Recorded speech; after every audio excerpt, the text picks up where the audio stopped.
Hola niños, ¿cómo están? Espero que estén pero súper bien. Bueno, les habla el profesor Manuel Orellana, profesor de Historia y Geografía y Ciencias Sociales de la Escuela Básica Antonio de Zúñiga. Les doy una calurosa bienvenida a este video, esta cápsula, que tiene como único objetivo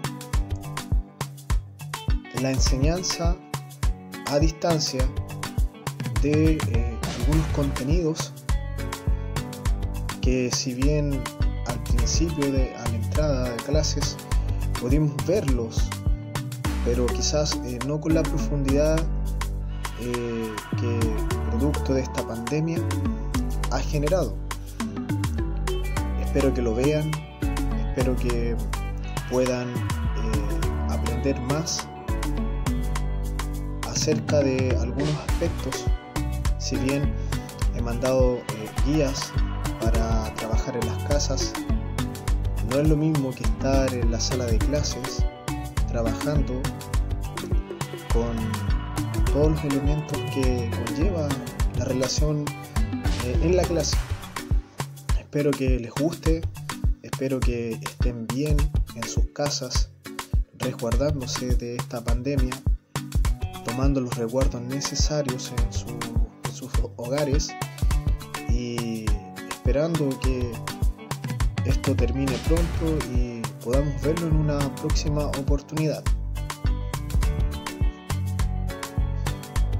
Bueno niños, como les dije anteriormente, este video tiene el único fin de recapitular lo que en su momento alcanzamos a ver en el colegio, alguna pincelada general de lo que quizás se pudo aprender o lo que quizás no se alcanzó a entender en su momento. Bueno, aquí vamos a trabajar con el libro de clases un poquito para ir viendo punto por punto. Bueno, en la lección primera hay una pregunta en signo de interrogación. ¿Cómo es la organización política de Chile? Si ustedes pueden apreciar aquí las letritas negras, dice Chile es una república democrática. ¿Sabían ustedes, niños, que para poder organizar un país hoy actualmente necesitamos de un instrumento muy importante denominado Constitución? En las próximas lecciones vamos a ver qué es lo que es la Constitución, cómo se organiza, cómo está estructurada. Pero en esta lección lo que quiero llegar a ver con ustedes es que por qué Chile es una república de carácter democrática. El primer punto dice que Chile es una república. Tenemos que ver qué significará la palabra república. Y la palabra república, niños, la heredamos del Imperio Romano, que quiere decir todo lo relacionado a la cosa pública. Cuando nosotros decimos que Chile es una república, estamos diciendo que toda la organización del país vela por la cosa pública, vela cómo está organizada políticamente Chile. Lo vamos a analizar desde esa perspectiva. Heredamos de la civilización romana el concepto de la república. Pero Chile no es tan solo una república, sino que también lleva el apellido de democrática. La democracia, niños, fue un sistema inventado por los griegos en la antigüedad. La democracia quiere decir el poder o el gobierno del pueblo. Gobierno que, si bien, hoy en día la democracia tiene distintas connotaciones, distintas nomenclaturas. Pero nosotros podemos decir que nuestro país, Chile, el Estado chileno, básicamente, además de ser una república, es democrática. Y esta democracia es representativa. ¿Qué será la palabra representativa, niños? Representativo quiere decir que las personas, los ciudadanos mayores de edad, tienen la libertad, por medio de la votación, escoger a sus representantes. Bueno, ¿qué característica posee una república democrática? Se plantea, como aparece aquí en el dibujito, aparece una persona ahí dando un discurso, mientras muchas otras personas lo están escuchando. ¿Cómo se ejerce la soberanía popular? Bueno, ahí dice que los ciudadanos delegan su poder a autoridades que son elegidas a través de una votación popular. ¿Cómo el pueblo en general o los ciudadanos ejercen este poder, este gobierno directamente del pueblo? Básicamente los ciudadanos escogen a sus representantes, escogen a sus próximas autoridades. Eso es una característica clara de lo que es la soberanía popular. Además de eso, los ciudadanos participan en la elección de sus autoridades. Autoridades que en un periodo determinado ejercen un cargo. Por ejemplo, ¿qué sería un cargo de elección popular? El cargo de presidente de la República. Por un cierto periodo de tiempo existen candidatos que van a una elección, la elección presidencial, y de acuerdo a lo que dice nuestra Constitución, en primera vuelta, en primera instancia, gana la persona que tenga el 50% más 1 de las votaciones populares. Es decir, quien obtenga más de la mitad más un voto en desmedro de los otros candidatos, gana la elección y es el próximo presidente. El periodo de tiempo que ocupa el presidente de la República para ejercer su cargo son 4 años.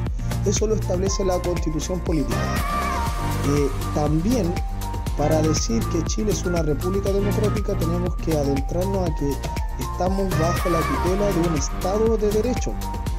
Es decir, el Estado de Chile vela a través de sus instituciones, a través de sus organismos, por medio de un sistema, un conjunto de leyes, vela que en la sociedad no se cometan abusos y daños a las personas. Entonces, el Estado de Derecho son las garantías mínimas que cualquier persona que vive en este país tiene. Obviamente, niños, es importante aclarar aquí un punto. Todo ser humano, por el solo hecho de tener la condición de ser humano, necesariamente está amparado por un conjunto de derechos que son inherentes a esta persona. Cuando yo utilizo el concepto inherente, es que por la condición de ser humano, cada individuo posee una tutela de derechos, un conjunto de derechos que el Estado debe garantizar. Otra característica importante de que Chile sea una república democrática es que los órganos del Estado o los poderes del Estado, los cuales son 13, recuérdenlo bien, niños: poder ejecutivo, poder legislativo y poder judicial, están separados. Cada uno ejerce su atribución en su función, pero que estos 3 poderes del Estado dependen uno del otro. Se da lo que dijo el filósofo Montesquieu: hay una separación de poderes, y esta separación de poderes, cada una se controla a sí misma. Por ejemplo, el poder ejecutivo controla al poder legislativo bajo ciertos mecanismos y el poder judicial controla a los otros dos. ¿Cuál es el fin de que haya una separación de poderes y esos poderes tengan frenos y contrafrenos? Es para que no se cometan abusos por medio de la delegación de esos poderes hacia ciertas personas. ¿Cómo podemos distinguir esto? Las funciones de gobernar, elaborar leyes y aplicar justicia son ejercidos por distintas autoridades. Poder ejecutivo lo asociamos directamente con el presidente de la República y sus ministros. Poder legislativo lo asociamos al acto de crear proyectos de ley, que es una facultad exclusiva de el Senado de la República y la Cámara de Diputados. Ellos, mediante proyectos de ley, van elaborando las leyes que van a regir nuestro país. Y el órgano encargado de ejecutoriar dichas leyes, dicha creación de leyes, es el Poder Judicial, niños. Entonces, ninguna autoridad, de partida, todas las autoridades deben someterse a la ley y ninguno puede sobrepasar los poderes por el cual se le otorga. Por ejemplo, la Constitución dice cuáles son los proyectos de ley que puede crear cada Cámara, ya sea diputados o el Senado. Ninguna Cámara puede tener más atribuciones de las que expresamente dice la Constitución. Otra característica importante estamos viendo, niños, recapitulando, estamos viendo lo que es la República Democrática y cómo ésta se manifiesta, cuáles son sus características principales. ¿Qué podemos decir al respecto? Que uno de los fines que busca el Estado es promover el bien común. Es decir, que es deber del Estado garantizar el bien a todas las personas. La Constitución, niños, dice que no existe persona o institución que tenga mayores atribuciones que otras. Todas las personas se colocan en el mismo, no existen grupos privilegiados, no existen personas privilegiadas. Entonces el Estado propende, su fin último es garantizar el bien común a cada individuo. Como les adentré previamente, como les dije anteriormente, para que se garantice que nuestro país o cualquier país occidental o cualquier país del mundo necesariamente que no sea una dictadura es un gobierno ejercido por un partido político o por un grupo de personas que toman el poder no respetando lo que dicen los órganos colegisladores, los órganos encargados de crear leyes. Ellos, bajo el parámetro de la fuerza, interrumpen el desarrollo libre y democrático de un país. Lo que vamos a explicar ahora es la importancia de tener una constitución. Niños, constitución no hace referencia al pueblo de constitución. La constitución es la ley fundamental máxima que puede tener un Estado, un país. Es la norma de las normas. En esta constitución existen diversas características de cómo está organizado un país. Aquí ustedes pueden apreciarlo. ¿Qué establece la Constitución de Chile? Bueno, el sistema democrático garantiza que Chile posee una república democrática y que además de ello los poderes del Estado, tanto ejecutivo, legislativo y judicial, existe una división de ellos. También la Constitución garantiza los derechos inherentes a la persona humana. Ya la Declaración Universal de Derechos Humanos plantea cuáles son estos. Bueno, la Constitución de nuestro país tiene un capítulo especial que es el capítulo de derechos y deberes, de nuestra Constitución que básicamente abarca todo lo que es el artículo 19. El artículo 19 de nuestra Constitución regula cuáles son los derechos fundamentales, elementales de una persona que vive en nuestro país. Y aquí se da el ejemplo. ¿Cuál podría ser un derecho? El derecho a reunirse pacíficamente, el derecho a la libre expresión, la libertad de conciencia. El artículo 19, número 1 de la Constitución garantiza el derecho a la vida, que es el derecho inherente a todo ser humano. No se pueden garantizar todos estos derechos si la persona está muerta. Entonces, dentro del artículo 19 de nuestra Constitución existen algunos derechos que tienen una mayor connotación en desmedro de otros. Por ejemplo, el derecho a la vida. Nadie en nuestro país puede restringir bajo ningún parámetro la restricción del derecho a la vida. También otra característica elemental importante de lo que es la Constitución, tenemos que cómo está dividido el territorio. Chile, por lo general y tal como lo establece la Constitución, Chile es un estado de carácter unitario, es decir, que tiene un solo centro administrativo, político, del cual se desconcentra administrativamente y está dividido por regiones. Chile, bajo ningún parámetro, dice la Constitución que Chile es un estado unitario. Bajo ningún parámetro la organización territorial de nuestro país está dado por lo que serían las federaciones. Chile no es un estado federal.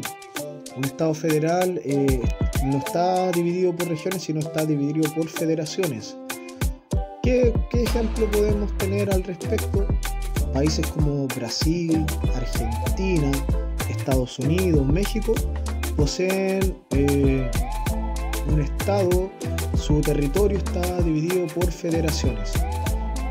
Obviamente la amplitud, la anchura de estos países permite darse esa libertad.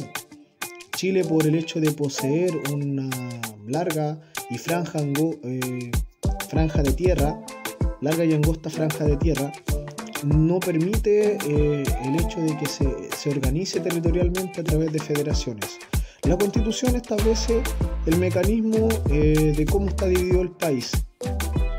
También existe dentro de nuestra norma fundamental la Constitución, la cual posee diversos artículos y de los cuales se desprenden las leyes que son más inferiores. Por eso dije que en su momento la Constitución es la norma fundamental. ¿Qué podemos decir al respecto? Que también la Constitución establece mecanismos para la participación ciudadana en las elecciones. Quienes pueden votar, a qué personas se les restringe el derecho a sufragio, quienes pierden la calidad de ciudadanos de la República. Además de eso, también nuestra Constitución establece el correcto funcionamiento de las instituciones. No existe ninguna institución, todas las instituciones están reguladas por ciertas leyes y ninguna autoridad, ninguna institución puede abrogarse a sí misma. Abrogarse significa detentar, atraer a sí misma poderes que la Constitución no le ha dado expresamente. A eso se refiere cómo sería nuestra Constitución. Aquí me quiero detener un poquito, niños, para explicarles que nuestra Constitución, si bien establece una serie de derechos, se garantizan los derechos elementales de la persona. Estos derechos, además de como Estado, como particular, como ciudadano, yo tengo que respetar, así como yo respeto, se me deben garantizar y respetar a mí mis propios derechos. Se parte del principio de que mi derecho termina cuando comienza el derecho del otro. Por lo tanto, los derechos establecidos en la Constitución generan deberes.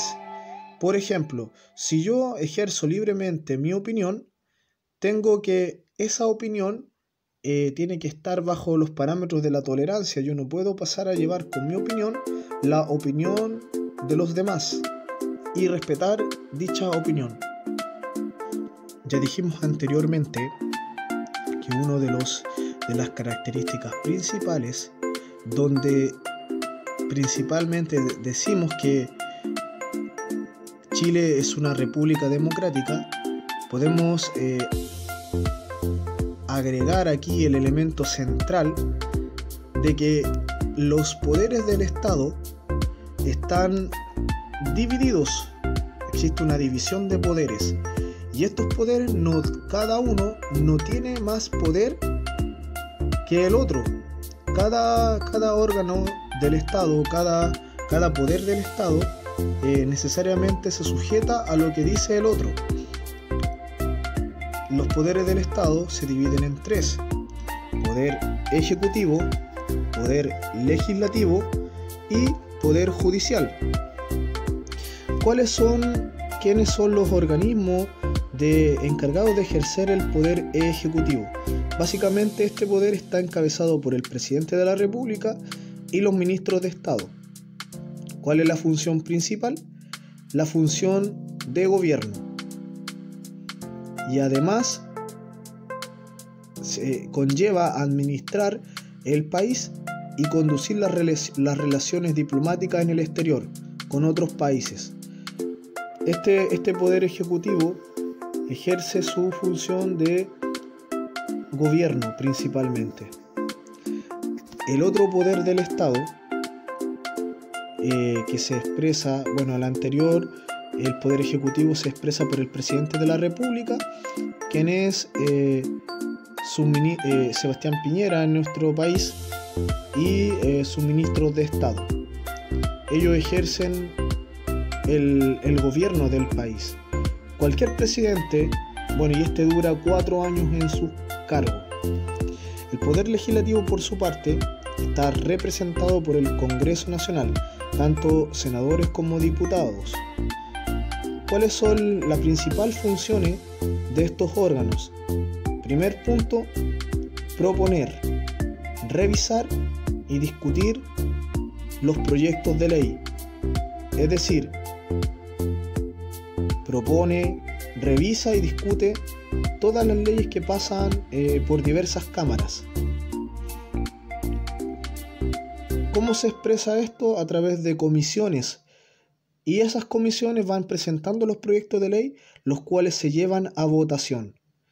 Entonces, el poder legislativo se encarga de crear, de promover, de revisar y discutir los proyectos de ley. Los proyectos de ley se presentan bajo 2 órganos que son encargados: el presidente de la República, que también puede ejercer su órgano legislativo, su parte legislativa a través del mensaje presidencial, que es el proyecto de ley que expresamente el presidente de la República lo envía al Congreso para que se vote y se apruebe, o se revise, se promueva, o simplemente quede en cualquiera de las cámaras. Solamente el presidente, como excepcionalidad, mediante ley delegatoria, el Congreso autoriza al presidente para que pueda ejercer su función legislativa, pero el órgano encargado de ejercer el poder legislativo es el Congreso, por medio de sus diputados y senadores. Y otra función importante es fiscalizar los actos del poder ejecutivo, fiscalizar los actos del presidente de la República, sus ministros y sus embajadores, todo lo que conlleva la diplomacia en el extranjero y también el gobierno interior. ¿Por qué este órgano legislativo busca fiscalizar los actos del poder ejecutivo?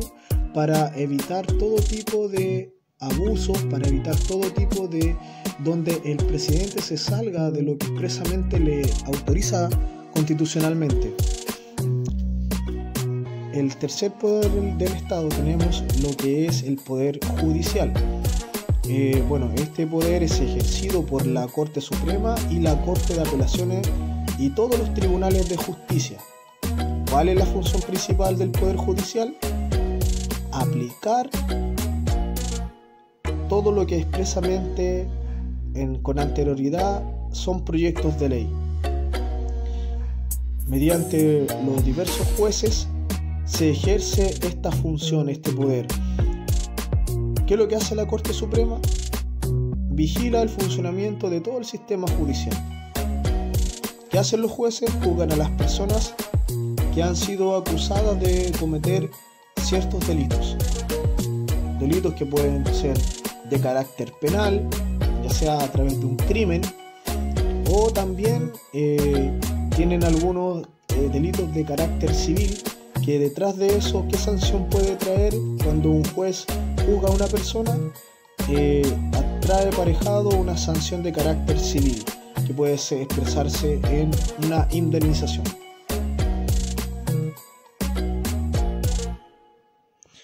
Como punto número 4, niños, tenemos, sale un signo de interrogación, dice, ¿qué autoridades políticas de Chile son elegidas?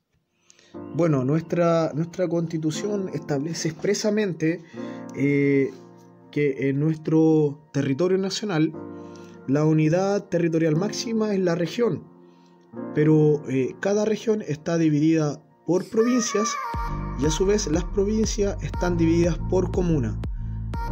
Desde el ámbito más macro o más extenso territorialmente hablando hasta lo más pequeño, que es la comuna. ¿Cuál es el fin de dividir el territorio de Chile bajo regiones, provincia y comuna? Básicamente busca facilitar la administración del país en unidades administrativas. Estas unidades administrativas, región, provincia y comuna, es ejercida la autoridad por personas que son escogidas por medio de la elección popular. Niños, yo quiero que se detengan un poquito aquí para ver esta imagen. Bueno, aquí está nuestro país. Aquí lo que ustedes ven en verdecito aparece, bueno, la región de los ríos, como ustedes bien pueden ver. A nivel macro, quien ejerce la labor administrativa del país es el presidente de la República, el cual escoge a sus ministros, y también los senadores y diputados, los cuales son escogidos por la región o por la circunscripción senatorial. Bueno, tenemos que ver la simbología para poder interpretar. ¿Qué nos dice la simbología? En naranjito aparece lo que es la unidad administrativa.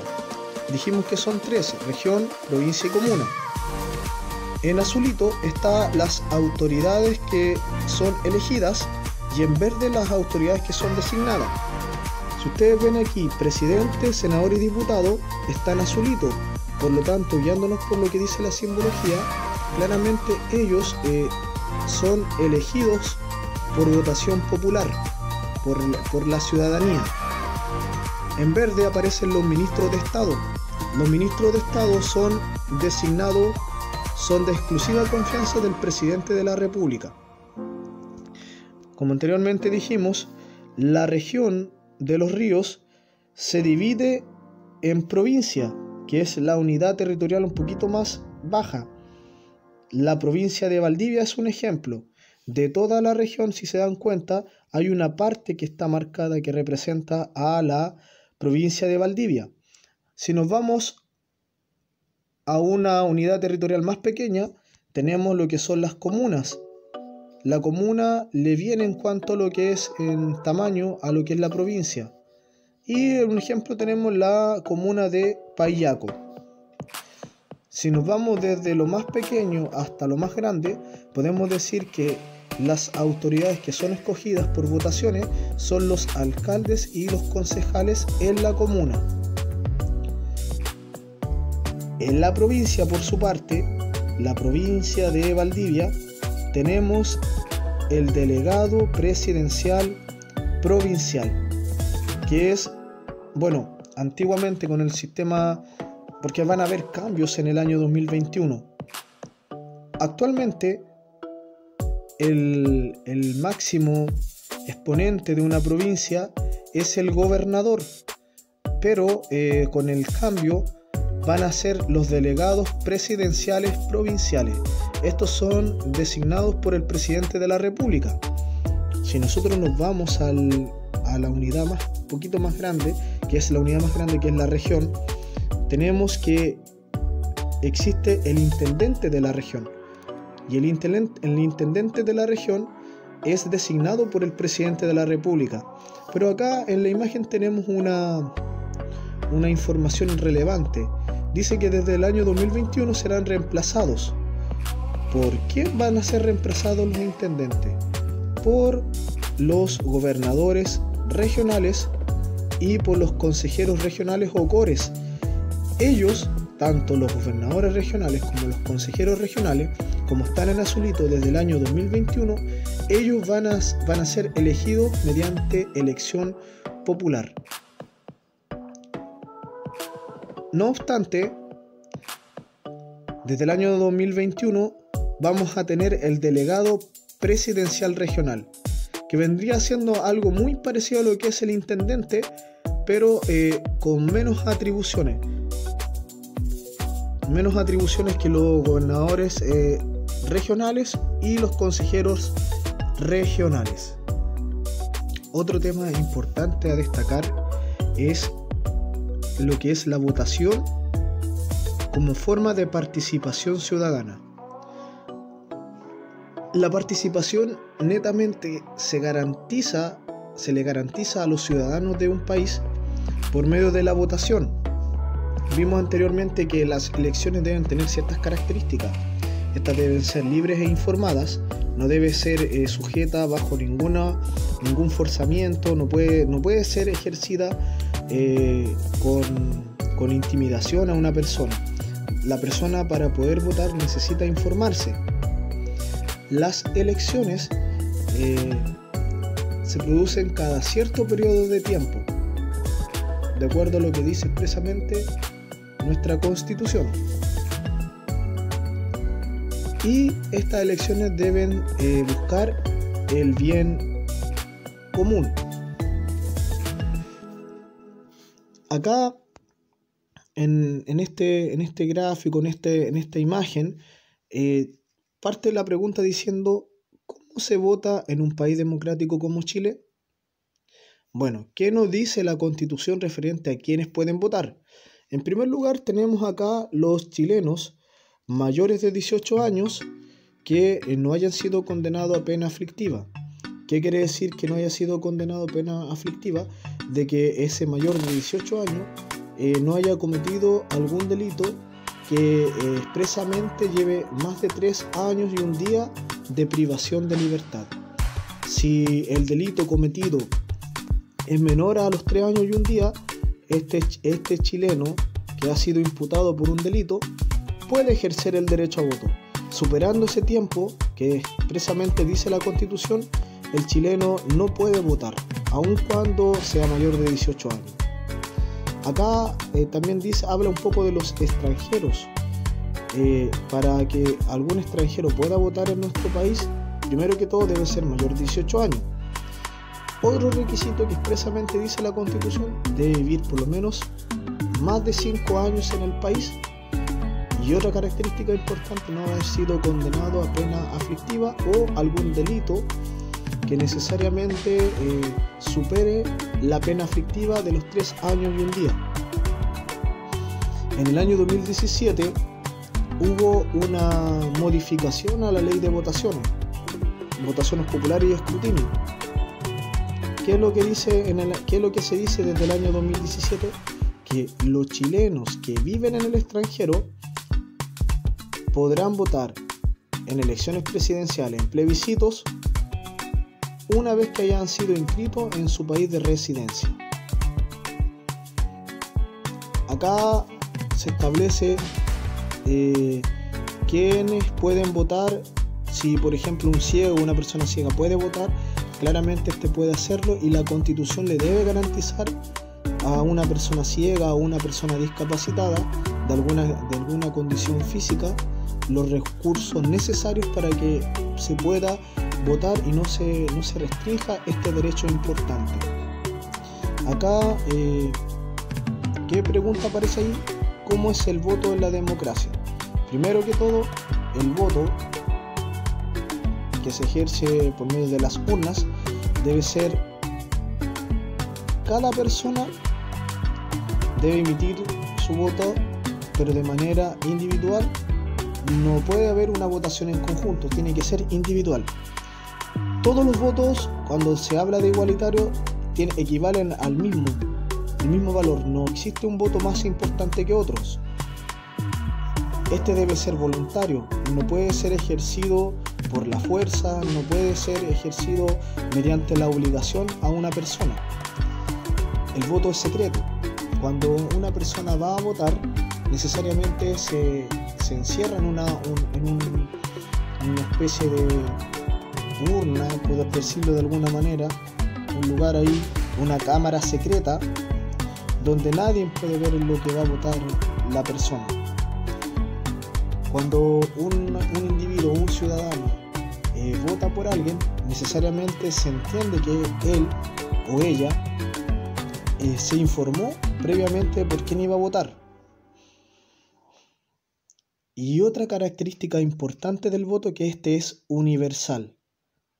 Todas las personas que cumplan con los requisitos señalados tienen derecho a sufragar, sin importar su condición social, étnica, de género, de salud. No existe alguna restricción para una persona, salvo lo que expresamente dice la Constitución, que haya sido condenado a una pena superior a 3 años y un día, o una pena aflictiva. ¿Cómo es el sistema de votación en Chile? Cuando se ejerce este derecho y este deber, cada persona debe votar de acuerdo a su orden de llegada, debe presentar su carnet de identidad, el voto se ejerce por lápiz grafito y se le estampa un sello adhesivo. Para votar, dice ahí, los chilenos deben presentar su carnet de identidad, su pasaporte o el pasaporte al día, en el caso de los extranjeros, la cédula de identidad para extranjeros. El elector debe votar en el interior de una cámara secreta.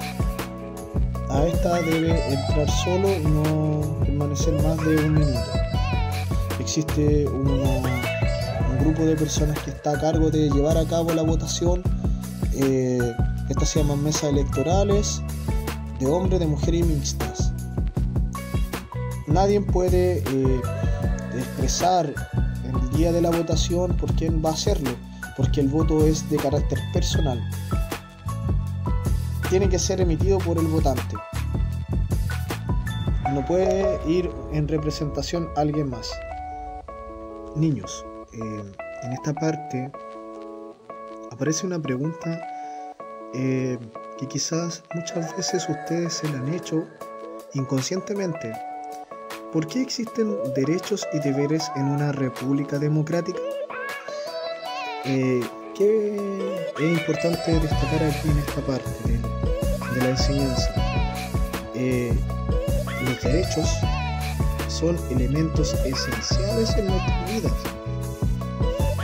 aunque no necesariamente nosotros estemos conscientes de que existen derechos que nos garantizan. ¿Cuál es el organismo máximo que garantiza los derechos de las personas? Es la Constitución política.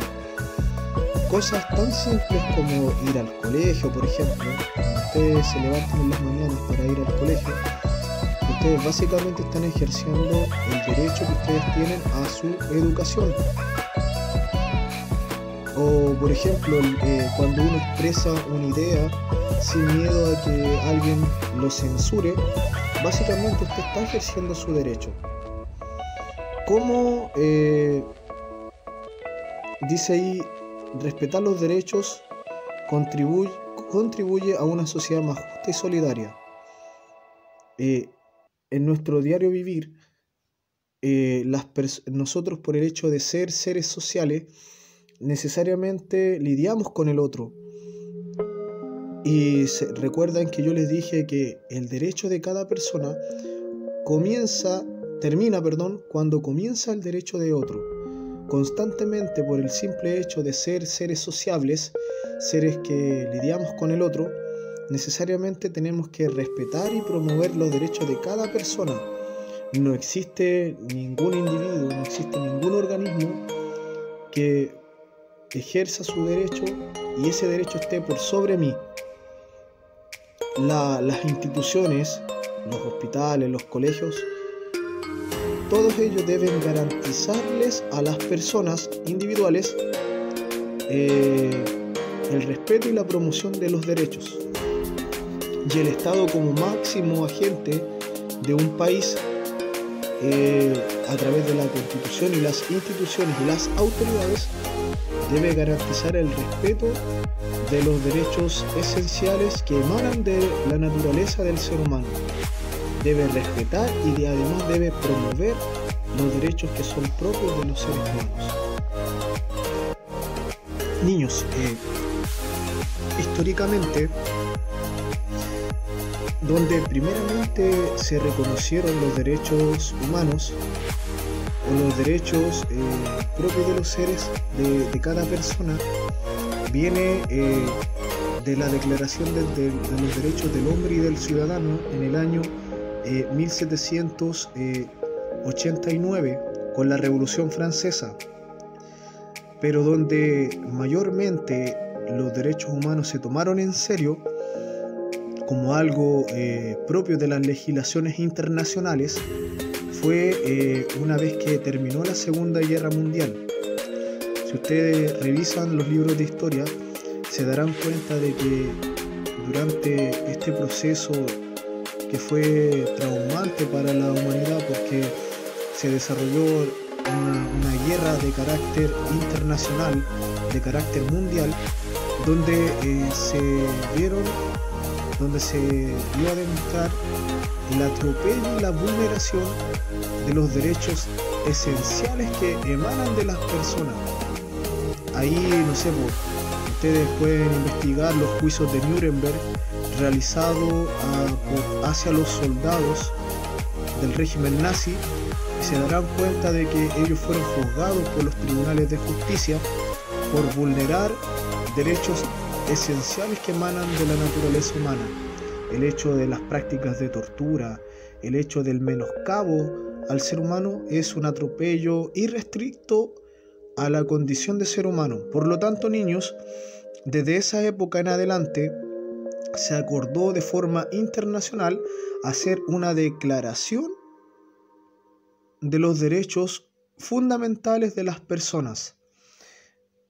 Y como Occidente se categoriza por ser tener la connotación de ser democrático, de promover, de respetar los derechos de las personas, en cada legislación, en cada constitución, se garantizaron estos derechos. Aquí, chiquillos, pueden apreciar cuáles son las similitudes que aparecen en dos normativas. Acá, ¿qué es lo que nos dice la Declaración Universal de los Derechos Humanos? En su artículo 1, todos los seres humanos nacen libres e iguales en dignidad y derechos. Si ahora nos vamos al artículo 1 de nuestra Constitución, las personas nacen libres e iguales en dignidad y derechos. Se dan cuenta, acá utiliza todos los seres humanos y acá utilizan las personas.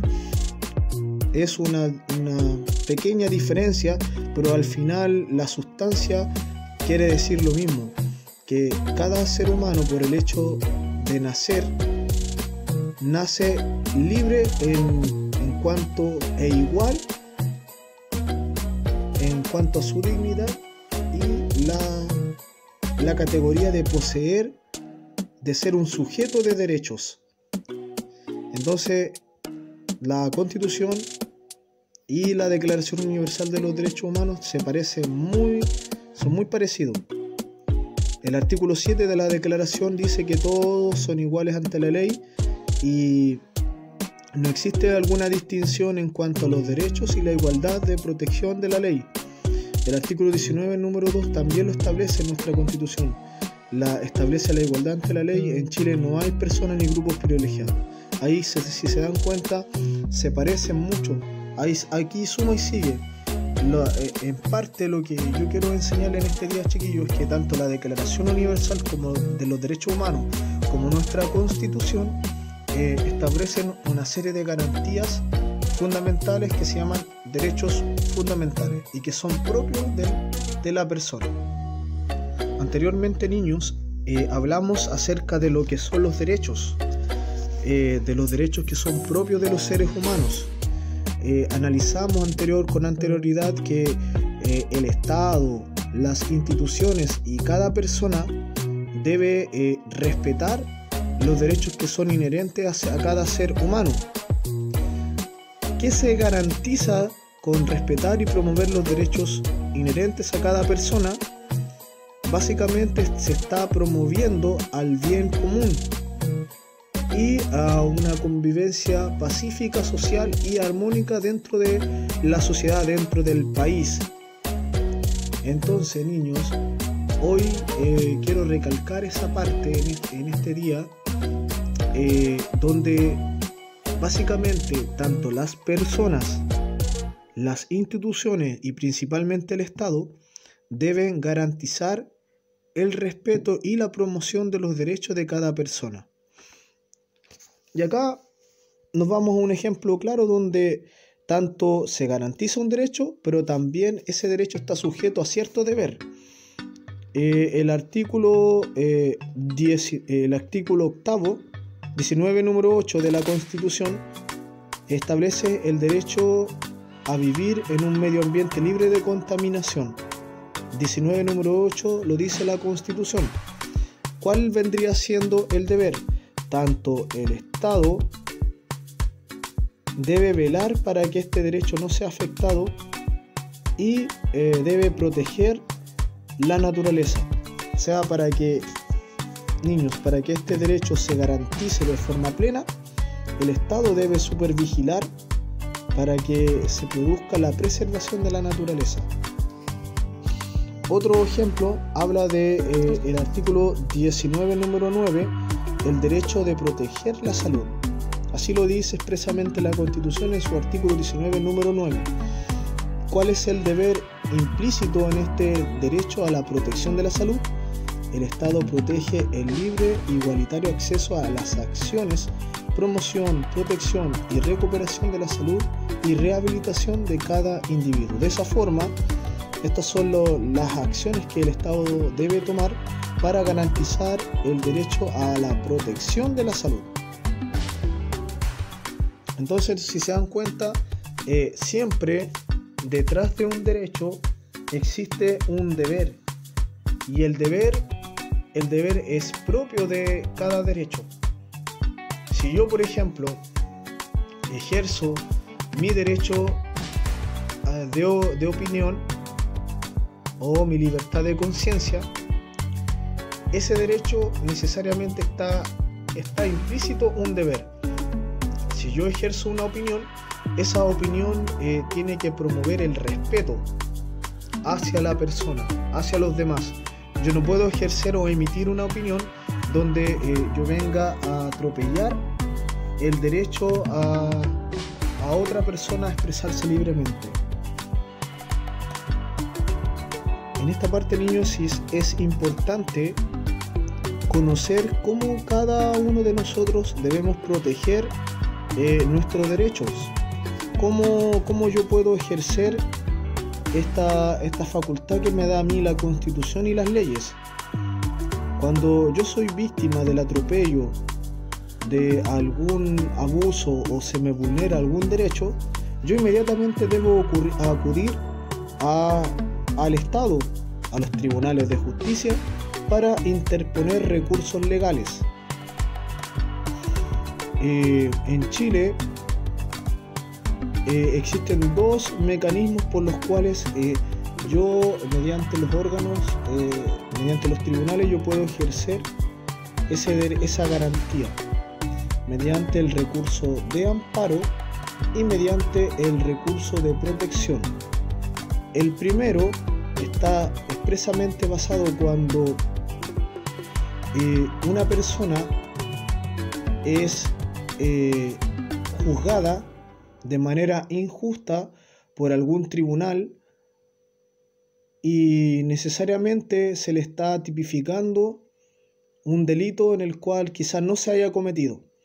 Ahí cada persona tiene el derecho a interponer un recurso legal que se llama recurso de amparo. Ahora, cuando una institución o cualquier organismo atropella mis derechos, yo ejerzo otro mecanismo que el tribunal me garantiza, que es el recurso de protección. Bueno, también otra forma, cuando yo soy víctima de algún atropello de mis derechos, puedo recurrir a algún organismo o una ONG o fundación donde se promuevan y se garanticen los derechos. O simplemente juntarme con otra persona para realizar una demanda colectiva donde fuimos víctimas de la vulneración de nuestros derechos y realizar marchas o campañas de concientización. De esta manera, yo garantizo o me garantizo de forma personal que se promuevan mis propios derechos. Niños, es muy importante, como cerrando en parte esta cápsula educativa, participar de forma activa en la sociedad.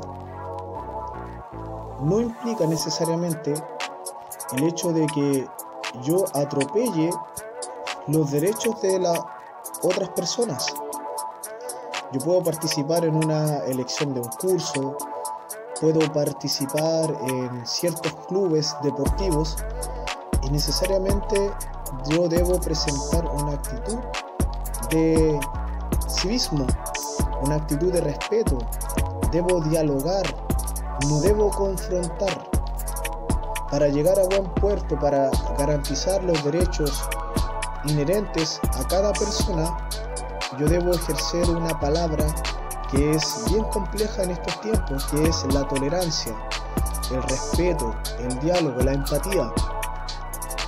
Estamos en una sociedad democrática, en una sociedad que promueve los derechos fundamentales a través de la Constitución, en su artículo 19. Todo el capítulo 3 de la Constitución, que se llama Base y Garantías Constitucionales, me deja a mí de entrever de que por el hecho de yo ser persona, inherentemente soy un sujeto de derechos, o sea, poseo un conjunto de derechos que tanto el Estado, las instituciones, los organismos particulares, las personas deben respetar. Pero para que se me respeten mis derechos, yo debo respetar los derechos del otro. Entonces, niños, hoy nos tenemos que quedar con la iniciativa de que mi derecho termina cuando comienza el derecho de los otros. Quiero agradecerles específicamente que me hayan escuchado, hayan visto este video. Espero de que haya sido de mucho agrado para ustedes, de que se haya aprendido un poquito acerca de lo que es la educación cívica, la importancia de participar, la importancia de escoger a nuestros representantes de forma informada, la importancia que tiene el voto para yo poder ejercer mi soberanía popular, la importancia que tienen las autoridades, las cuales no están por sobre la Constitución, sino que ellos deben promover lo que plantea la Constitución. También se aprendió que la Constitución es la norma fundamental de cada país y esta organiza un país, determina cuáles son los derechos de las personas, determina el tiempo en que se van a elegir sus representantes determina la organización política y administrativa de cada país. En fin, es importante que se haya aprendido algo. Niños, cuídense, respeten al otro. Hoy estamos en un tiempo donde el derecho a la salud está siendo estamos corriendo el riesgo de que si yo no respeto al otro, eso trae consecuencias nefastas en estos tiempos donde está el coronavirus. Por eso, niños, es importante, para que ustedes no sean focos de contagios, de tomar los resguardos necesarios en sus hogares, de salir no para cualquier cosa, sino simplemente mantenerse en sus hogares, para que de esta manera podamos, cuando pase esta pandemia, poder decir que estamos bien, gozamos de buena salud. Me despido muy afectuosamente, niños. Espero verlos en una próxima oportunidad. Hasta luego.